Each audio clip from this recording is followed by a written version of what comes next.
Racist cop mocks black woman, then discovers she's his new boss in a shocking twist. Officer Paul Dietrich thought he'd seen it all patrolling the bustling streets of Philadelphia. He claimed to know every corner shop, every shady alley, and every type of person who walked through the doors of the Philadelphia Police Department. But on a cloudy Monday morning, as he slouched beside his squad car with a lukewarm Wawa coffee in hand, he locked eyes with an unassuming black woman he assumed was just another civilian. Flashing a condescending grin, he made a snide, racist remark, never dreaming those words would come back to haunt him in the most shocking way possible. Within hours, Paul would discover she was his brand new boss. Officer Paul Dietrich was not a morning person. Despite nearly a decade on the force, he still grumbled when his alarm blared at 5:30 a.m. Rolling out of bed in his modest row house, located on a side street near South Broad, Paul always kicked off the day with a cigarette and a scowl. He'd then throw on his uniform, half-heartedly check himself in the mirror, and head out. That morning was no exception. The sky hung low with grey clouds, threatening a downpour. Paul swung by a local Wawa for his routine coffee, a ritual that barely lifted his sour mood. He found small comfort in the easy banter with the cashier, who always teased him about his ever-present frown. By the time he reached the Philadelphia Police Department's 7th District station, the drizzle had started. He trudged across the parking lot, shoulders hunched against the damp chill. The station itself was a grand, older building with a modern extension tacked on the back. Paul thought the mix of styles looked ridiculous, an apt metaphor in his mind for how too many changes kept cropping up in the force. Lately, there'd been talk of new leadership, fresh reforms, and innovative community outreach. Paul rolled his eyes at the thought. In his worldview, policing was about discipline and intimidation, not coddling criminals. He had no idea that behind those looming station walls, everything was about to shift in ways he couldn't begin to imagine. A little after Paul settled against his squad car in the parking lot, sipping that lukewarm coffee, a black sedan glided in through the gate. Paul hardly noticed at first.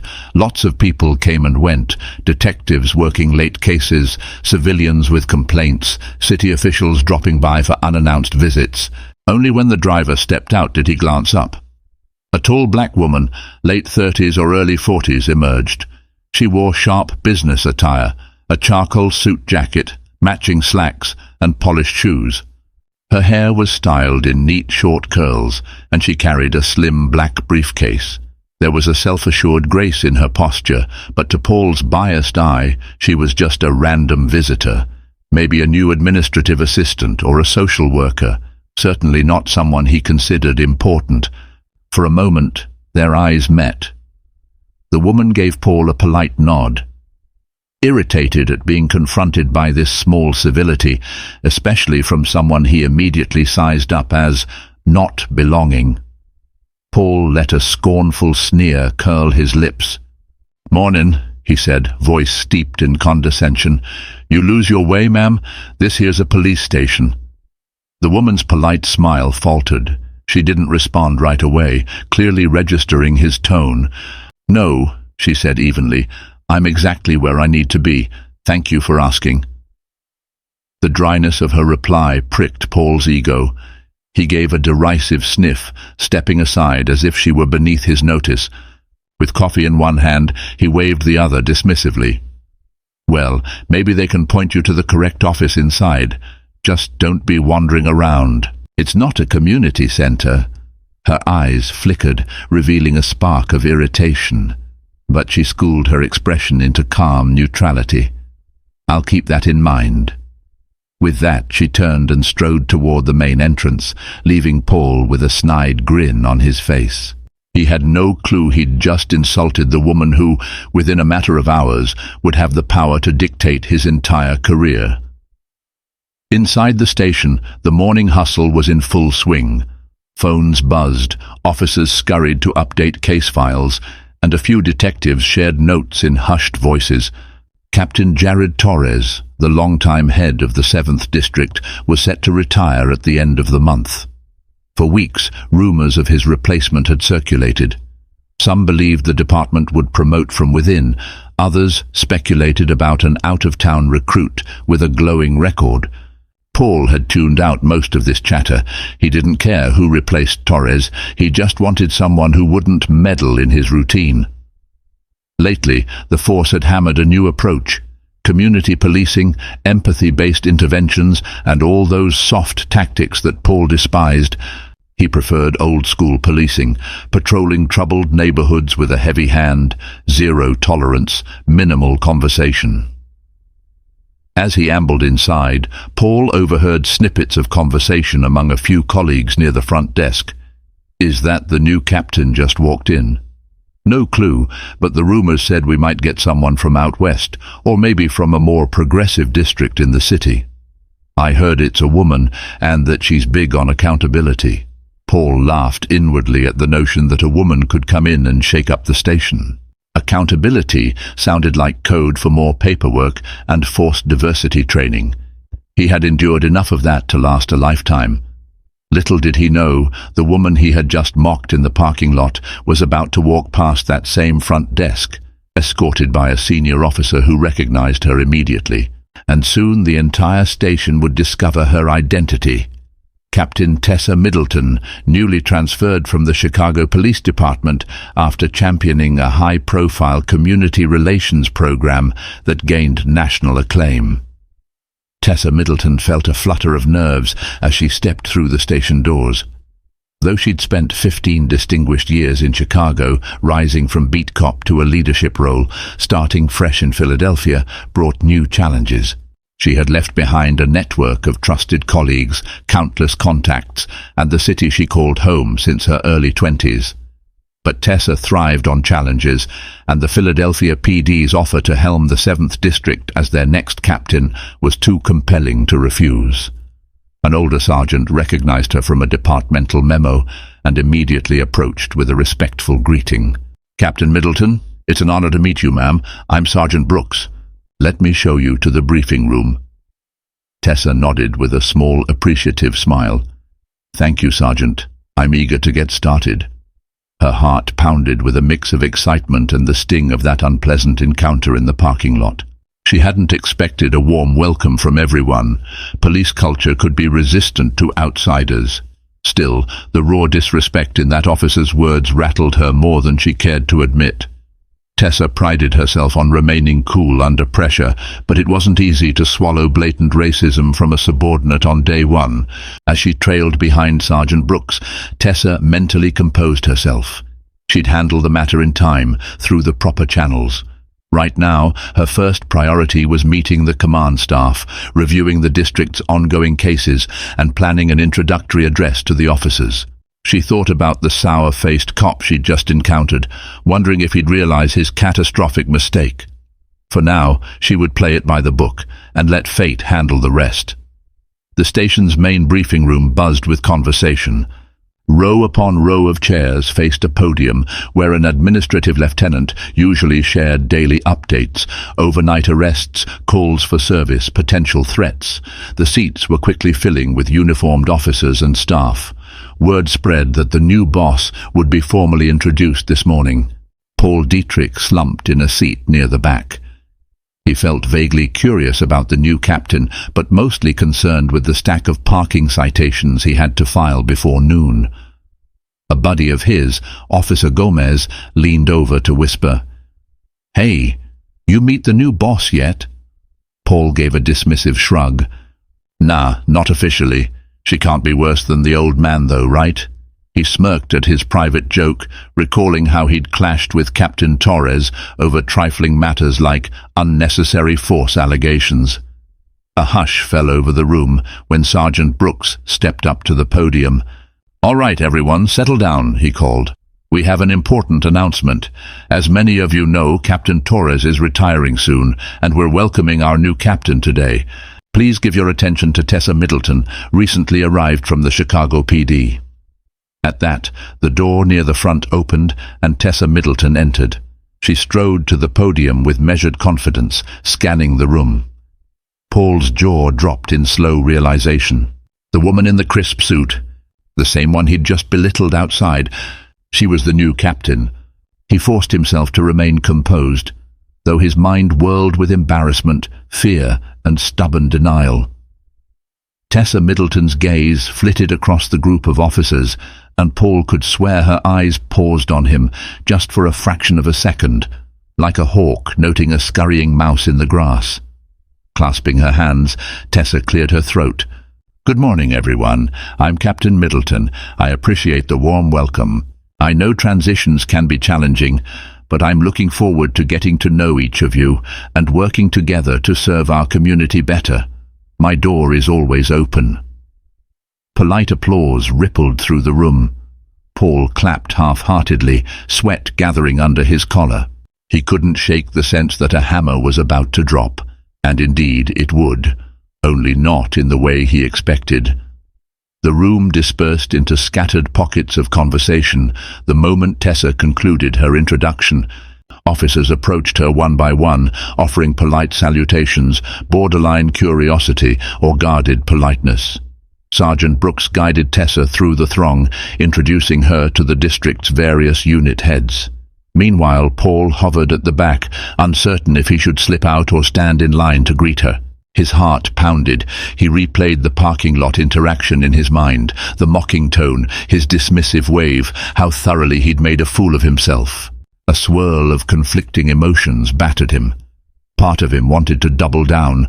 Maybe she wouldn't even remember. Another part recognized that Tessa likely did remember, and that ignoring it could worsen the repercussions. Paul's buddy, Gomez, noticed his anxious demeanor. "What's up, man? You look like you just saw a ghost." Paul forced a grin. I'm good, just real tired," he lied, gulping a mouthful of watery coffee. The thought of approaching Tessa to apologize in front of everyone made his stomach churn. Instead, he decided to slink away, hoping to find a more discreet moment to talk. Or maybe, and this was his desperate prayer, she'd forget about the incident altogether. But Tessa Middleton was not the kind of leader who forgot. She was meticulous, especially about interpersonal respect, and she'd made a mental note to address the situation with Officer Dietrich at the proper time. For now, she let him stew. Over the next few days, Tessa Middleton immersed herself in the daily workings of the 7th District. She arrived early, often before sunrise, meticulously reading reports about local crime trends, outstanding warrants, and departmental budgets. She placed particular emphasis on community engagement. Her past success in Chicago's troubled neighborhoods hinged on forging relationships, trust, and open dialogue, components she felt were often missing in more traditional policing models. She also took pains to meet each unit individually: the narcotics division, the gang task force, the domestic violence unit, and even the traffic cops. Some embraced her approach with cautious optimism, while others, like Paul, remained skeptical or outright resentful. Under Tessa's guidance, new training sessions popped up. Conflict de-escalation workshops, cultural sensitivity briefings, and sessions on mental health interventions. She insisted that the job was more nuanced than chasing bad guys or throwing people in jail. In the hallways, reaction was mixed.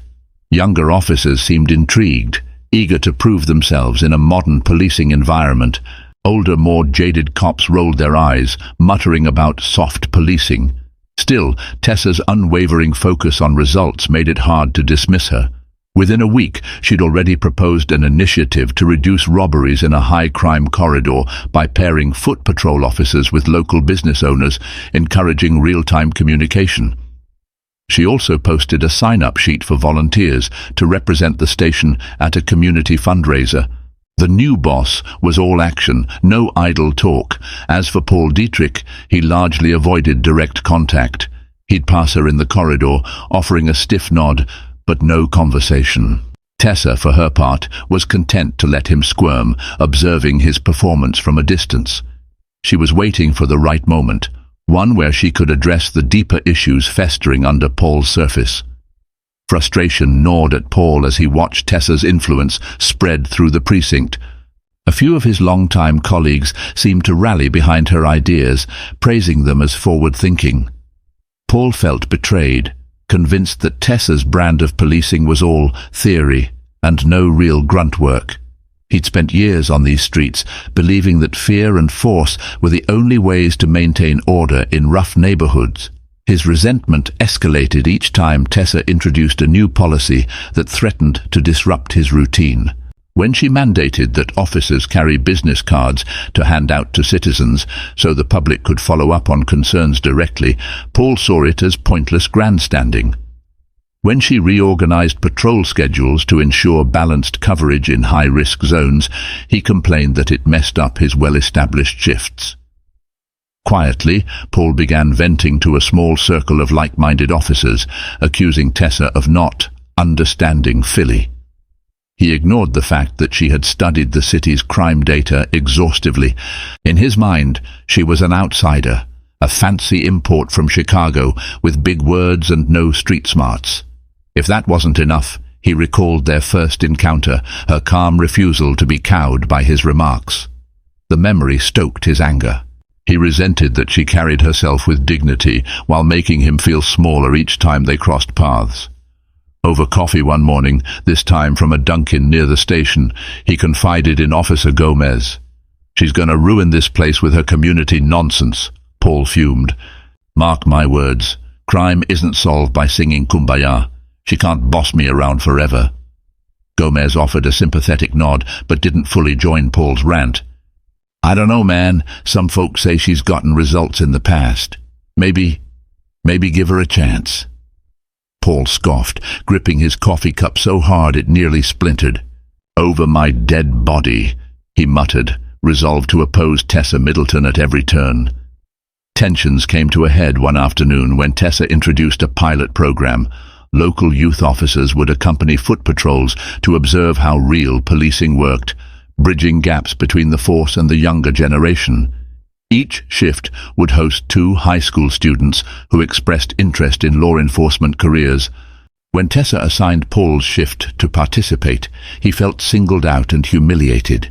He marched into her office, small, newly furnished, with an impeccably organized desk, and shut the door with a thud. Tessa, glancing up from a case file, raised an eyebrow. "Officer Dietrich, come in," she said, already aware from his stance that he was steaming. He didn't bother with pleasantries. "Captain, I heard you want me to babysit a couple of teenagers on my patrol next week." "I don't have time for that. I'm up to my ears in real police work." Tessa's gaze remained steady. "It's not babysitting, officer. It's mentorship. You'll be showing them the realities of patrol, guiding them and hopefully inspiring them to see policing as a meaningful career." Paul leaned over her desk, defiance radiating from his posture. "With all due respect, ma'am, I'd rather not be a part of that. Let the community policing enthusiast do it. I run my beat my way." A charged silence hung between them. Then Tessa spoke, voice even but laced with authority. "I appreciate your passion for your job, Dietrich, but this assignment isn't optional. Our department is striving to build trust, and that starts with you. If you can't find it in yourself to guide these students, I question whether you remember why you became an officer in the first place." The implicit rebuke landed like a slap. Paul's face reddened. He clenched his fists, momentarily imagining a scathing retort. But Tessa's calm stare warned him there'd be no backing down. Her unwavering presence communicated volumes. "This is my house now." With a bitter taste in his mouth, Paul finally managed a curt nod. "Fine," he growled, turning on his heel. "But don't expect me to go easy on them." Tessa watched him leave, exhaling a silent breath. This confrontation was inevitable, and she suspected more would come. Still, she couldn't let one officer's resistance derail the department's progress. And quietly, she recalled the memory of that fateful morning in the parking lot, determined not to let personal grudges overshadow her mission or justice. The next week, the pilot mentorship program kicked off. True to his word, Paul didn't go out of his way to be friendly. 2 high school juniors, Tara and Jamal, boarded his patrol car with nervous excitement. Paul offered a perfunctory greeting and started the engine, ignoring their curious questions about the day's routes. At first, Paul's attitude was frosty. He barked instructions, told them not to touch anything, and rolled his eyes at their wide-eyed interest. But as the day wore on, they responded with surprising enthusiasm and respect, praising him for his knowledge of the city's layout and even listening intently when he described the difference between dispatch codes. By late afternoon, they encountered a minor traffic collision where an elderly driver was panicked and distraught. Tara and Jamal watched as Paul approached with a brisk, authoritative manner. Something in the older man's trembling hands forced Paul to soften his approach. He checked the man's vitals, reassured him it wasn't his fault, and even shared a short anecdote to calm him. Tara, from the back seat, whispered to Jamal, "He's actually pretty good at this, huh?" Jamal nodded, impressed by Paul's ability to handle the situation effectively. Though Paul remained distant, an unexpected flicker of pride lit his eyes. He realized, somewhat begrudgingly, that the kids saw him as a hero figure. That day, a seed of self-reflection was planted, though it wasn't enough to extinguish his resentment toward Tessa. Still, as the kids left, each thanked him, calling the experience eye-opening. Paul gave them a short nod, slightly less gruff than usual. Tessa took note of their feedback. She heard from the teens about how Officer Dietrich was a bit rough around the edges, but he knew his stuff. A faint smile touched her lips. Maybe there was hope for bridging the gap between Paul's old-school approach and the new directives.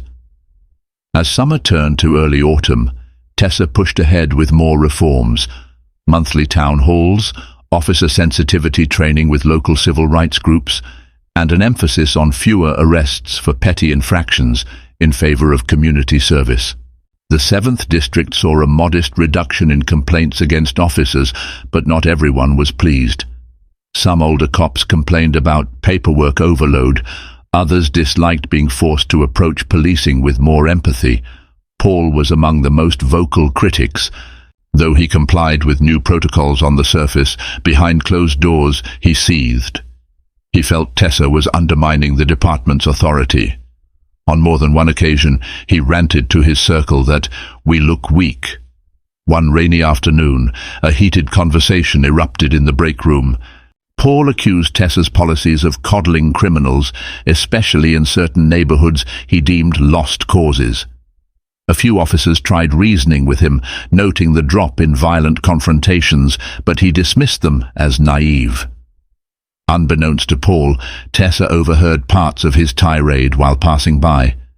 She made no immediate move to confront him, but her features tightened with resolve. Enough was enough. She couldn't allow a toxic presence to undermine morale or sabotage progress.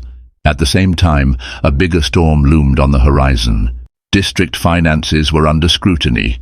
City officials demanded proof of the new approach's effectiveness. The mayor's office wanted tangible results, or they'd start slashing budgets. Tessa found herself juggling internal dissent, external pressure, and a personal mission to do what was right for the community. And Paul Dietrich was becoming a thorn in her side that she might have to address more decisively. Desperate to curb Tessa's influence, Paul hatched a risky plan, filing a grievance against her. He claimed her policies endangered officer safety, forced unrealistic standards, and singled him out unfairly. He rummaged through departmental guidelines, cherry-picking passages about command overreach and hostile work environment. At first, some of his peers cautioned him. "You'd better have solid evidence, Dietrich. Captain Middleton is well respected, even by the commissioner. If you lose, you'll be on thin ice." But Paul's mind was set. He believed Tessa was the real problem, someone who'd humiliated him from day one. He emailed his grievance to the higher-ups, peppering it with references to Tessa's biased oversight and inexperience with Philadelphia's unique challenges. In truth, it was a flimsy complaint, hinged on personal distaste rather than legitimate wrongdoing, but Paul banked on stirring enough departmental politics that Tessa might be forced to back off or reassign him away from her direct command. When Tessa received notice of the grievance, she felt equal parts anger and dismay. She read the document carefully, noting Paul's vague accusations. It was a blatant attempt to undermine her authority. Still, she refused to let emotion rule her. She compiled evidence of her policy's positive impact, along with endorsements from officers who actually appreciated her leadership. The stage was set for a formal hearing, a departmental process that risked both Paul's and Tessa's reputations. Whispers spread through the station, Dietrich's going after the captain. Many predicted Paul would lose, while a few quietly hoped his complaint might hamper Tessa's changes. 2 weeks later, a small conference room inside the station served as the venue for the grievance hearing. A panel of 3 higher-ranking officials, including an internal affairs lieutenant, sat behind a long table. Paul Dietrich sat to one side, Tessa Middleton on the other. Officers from various units attended as silent observers, curious about the outcome. Paul presented his case, citing vague morale problems and claiming Tessa's approach bred confusion on the streets. He described how her emphasis on softer methods compromised officer safety, though he offered no concrete incidents of harm or hazard. His words dripped with frustration, laced with subtle hostility. Then it was Tessa's turn. Calmly, she outlined her leadership philosophy, emphasizing accountability, community partnership, and reduced force. She presented data that showed a slight dip in use of force reports since her tenure began. She also cited testimonies from officers who'd seen improved community relations. Finally, Tessa addressed the panel directly. Officer Dietrich's complaint references a hostile environment. I believe this stems from an incident that took place on my first day. He insulted me in the station parking lot, unaware I was the new captain. From that moment, his animosity has clouded his view of my policies. Gasps rippled among the spectators. Paul's face went pale. He stammered, That was a misunderstanding." Tessa continued, unwavering. "I chose not to formally reprimand him at the time, hoping he would adapt. But it seems this resentment has fueled a baseless grievance." She produced a small notebook where she had documented each interaction with Paul, along with witness statements from other officers who overheard his racist undertones. The panel conferred, flipping through pages of evidence. Tension hung thick in the air. Finally, the Internal Affairs Lieutenant cleared his throat, addressing Paul. "Officer Dietrich, your claims lack substantial proof. Moreover, we have reason to believe your hostility toward Captain Middleton stems from personal bias. Therefore, this grievance is dismissed." Relief and vindication washed over Tessa. Paul sank into his chair, sweat beading on his brow. The panel went further, issuing a formal warning to Paul about inappropriate conduct. If he continued to undermine the captain, he'd face disciplinary measures. The crowd dispersed, leaving Paul humiliated, Tessa validated, and the entire station buzzing about the day's revelations. In the aftermath of the hearing, Paul Dietrich's reputation suffered. Colleagues who once tolerated his gruffness now regarded him as a liability. Some openly criticized his attempt to sabotage the new captain. Even those who shared his old-school mentality felt he'd gone too far, jeopardizing the station's stability. Paul grew isolated. He avoided the break room, ignoring snickers and sideways glances. He took to storming out right after his shift, refusing any social gatherings. His performance slipped, tardy to roll calls, half-hearted on patrols, skipping out on the new community events. Tessa observed from a distance, balancing frustration with a glimmer of compassion. She knew the power of grudges to destroy a person from within. One evening, Tessa summoned Paul to her office. He trudged inside, posture tense. She studied him, noticing the dark circles under his eyes and the slump in his shoulders. "Officer Dietrich," she began, "I'd like to talk about your future here. I know we've clashed, but I believe in giving people a chance to grow." Paul scoffed, arms crossed. "Is this another lecture on community policing, Captain?" Tessa's tone was gentle but firm. "It's an invitation. I'm running a specialized training next month, focusing on advanced de-escalation and leadership. I want you to attend. You have experience and knowledge that could be valuable if channeled positively." Paul's eyes flickered with a mix of disbelief and resentment. Why bother? You got everything you wanted. I lost the grievance. Everyone sees me as the bad guy. She exhaled softly. Sometimes people make mistakes, hold on to misconceptions. The question is whether you can let go, learn, and move forward. I'm offering a path, not an ultimatum. Silence weighed heavy. Paul felt an unfamiliar sting of introspection. Could he swallow his pride, or was it too late? Tessa waited, letting him wrestle with the question. Finally, he mumbled something about thinking it over and left. Their conflict hovered in limbo, its resolution uncertain. Shortly after Tessa's offer, a crisis hit the 7th District. A series of armed robberies near the Reading Terminal Market escalated public alarm. In a single week, 3 shop owners were targeted late at night, culminating in 1 person shot and critically injured. The city demanded swift action, and Tessa mobilized a joint task force to saturate the area with uniformed patrols, detective oversight, and a community watch group. Paul, despite his grudges, was assigned to the overnight shift, patrolling the market's perimeter. On a dreary Wednesday at 2 a.m., he responded to a call about a suspicious individual lurking near a closed bakery.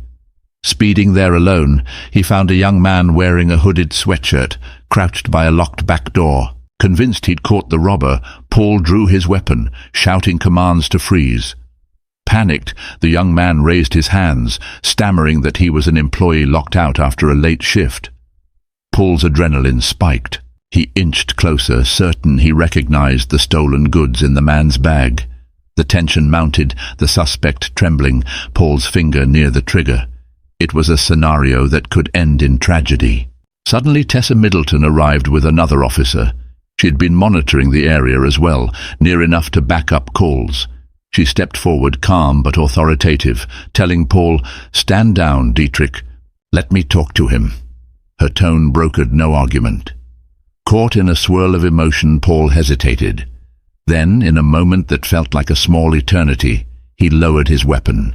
Tessa approached the suspect, verifying he had a key fob and ID, proving he was an employee locked out. It turned out the man was innocent, just in the wrong place at the wrong time. The near disaster ended in relief. The suspect thanked Tessa for preventing a fatal misunderstanding. Paul stood by, shaken. He realized how close he'd come to using lethal force on an unarmed individual. Tessa's intervention saved more than the suspect's life. It saved Paul from a devastating moral and legal spiral. In the quiet aftermath of that tense standoff, Tessa found Paul leaning against his cruiser, staring into the distance. She approached cautiously. "Officer Dietrich," she said softly, "are you all right?" He let out a shaky breath, eyes cast downward. His voice trailed off. "I would have made the biggest mistake of my life if you hadn't shown up. I was so sure." He swallowed hard. Tessa placed a reassuring hand on his shoulder. "You were doing your job as you understood it. But we must confirm threats before escalating. In times of stress, assumptions can be deadly. That's why we focus on de-escalation." Paul nodded, tears threatening to form. His mind reeled with guilt and relief. After a long pause, he met her gaze. "Captain, I'm sorry about everything. The first day, the grievance, the disrespect. You saved me tonight from something I'd never forgive myself for." Emotion thickened Tessa's own voice. "I appreciate your honesty. We all have room to learn, Paul." It was the first time she used his first name, a gesture of empathy. Paul exhaled, shoulders sagging as if a weight had lifted. "I think I finally get it. Policing is more than force. It's about protecting everyone, even from our own biases." Another wave of remorse crossed his features. "I know I can't undo the harm I did, but maybe I can start fresh." Tessa allowed a small smile. "We can move forward, together, if you're ready to embrace the change we're working for." In that moment, the long-standing tension between them eased. While not a magical overnight transformation, it was a pivot, a recognition that Tessa Middleton's approach might be the path that keeps good cops from making tragic errors. For Paul, it was a humbling lesson in empathy, humility, and second chances. In the following weeks, word spread of Paul Dietrich's change in demeanor. He began attending Tessa's specialized de-escalation workshops with genuine interest, even offering insights from his years on the street. His cynicism lessened, replaced by a cautious willingness to collaborate. Younger officers noticed that he no longer scoffed at their enthusiasm.